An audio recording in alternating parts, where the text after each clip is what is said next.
Good morning. I've been thinking a lot about yesterday's first lesson in gospel reading, the first lesson from Ezekiel with the Valley of Dry Bones and everything that happened there, and the gospel lesson of Mary, Martha, and Lazarus when Lazarus died, and Jesus delayed in coming to visit, but did come and raise Lazarus from the dead.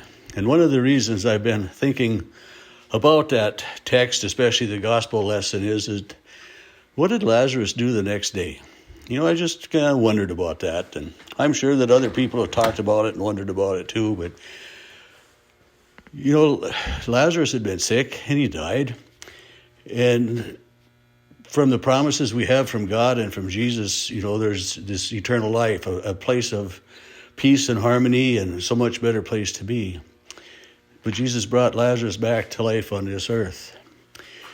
And it was a relief for his sisters, I'm sure, because the three of them lived together, and the sisters were somewhat dependent upon Lazarus that way. They were good friends of Jesus, and he spent a lot of time with them. But Lazarus, went back to work the next day, I'm sure. He had to go back about his normal life. And I'm out in my wood shop right now. As you probably can tell, it's a little bit of a disaster, but I've got some things out here that remind me all the time of my faith. I've got some crosses over there on the wall. I've got a little "We Wish You a Merry Christmas" tree over in that window. I have a simple nativity scene hanging up over on this wall. And again, I have three crosses mounted standing in a rock, and this quote there says, "He alone is my rock and my salvation."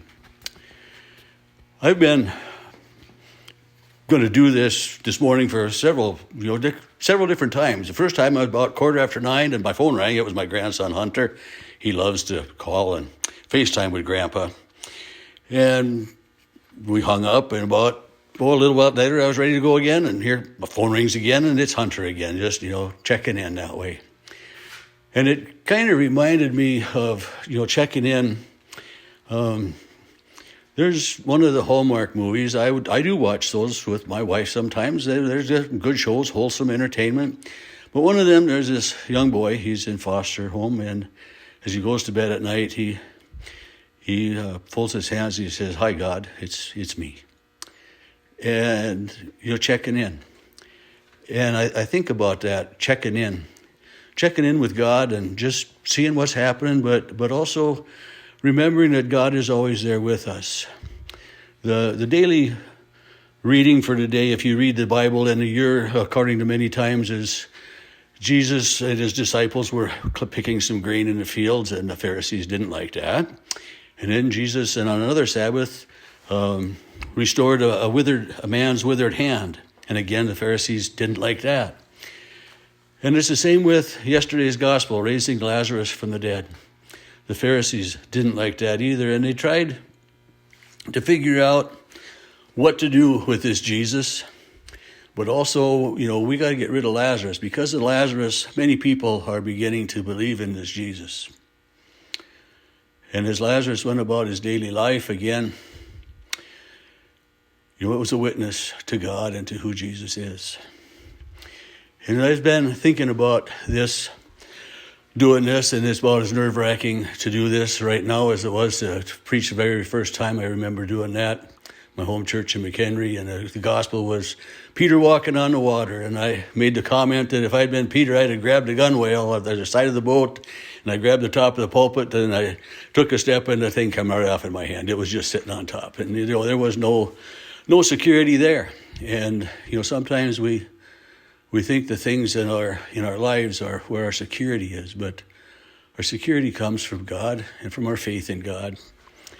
And last night, I didn't sleep real well for a while, and I would think about that little boy saying, "Hey, hi God, it's me again." And I'd pray and I'd talk to God and my family and my friends and all those things I prayed for. And then songs started sticking back in my head again. And I find myself singing, "You saw me crying in the chapel. The tears I shed were tears of joy. I know the meaning of contentment. Now I'm happy with the Lord. And it tells about searching and searching on earth and never finding the peace of mind that we need.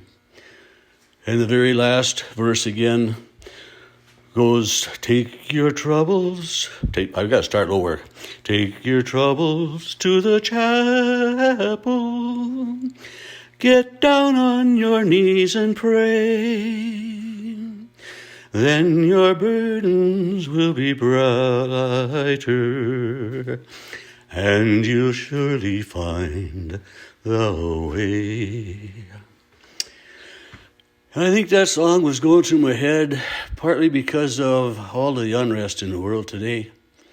Everything going on with COVID-19 and things shutting down and people losing jobs and all of the political unrest and upheaval. And it's not what God would have for the world. And those, you're not finding anything on earth to bring peace is really true. And we need to turn to God, and we need to remember that God is there. And that just as God raised Lazarus from the dead, and Lazarus had to go back to work and the next day be back in the world, that's where we are too. We're in the world. And we're here in the world to be a light, to be a beacon, to be the ones that others see God in. And that's tough. It's hard sometimes.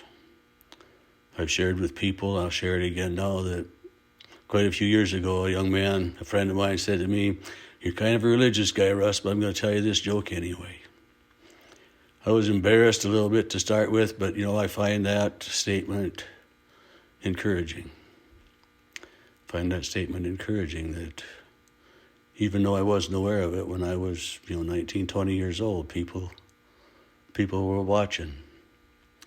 And that's a reminder for all of us, and we were on a youth trip one time and stopped for a daily Bible study, and we tried to get away so that we weren't going to bother anybody. And there was some tables of some men over here to the one side and some women over another side. And after we got done with our devotions and were milling around, getting ready to leave again, one of the gentlemen that had been over at the table came to one of the youth and he said, that what you guys were talking about was really exciting. He said, remember, people are always watching. And that's the truth. People are always watching. Hopefully they can see God in you and God in me. Because that's what God would have us do. That's why Jesus was here, to show God to us.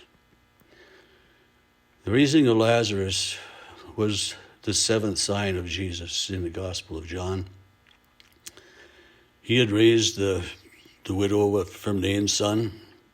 He had raised others from the dead, the Roman soldier's daughter that way, and all of these things. But Jesus came to be a sign from God of his love and grace for you and for me.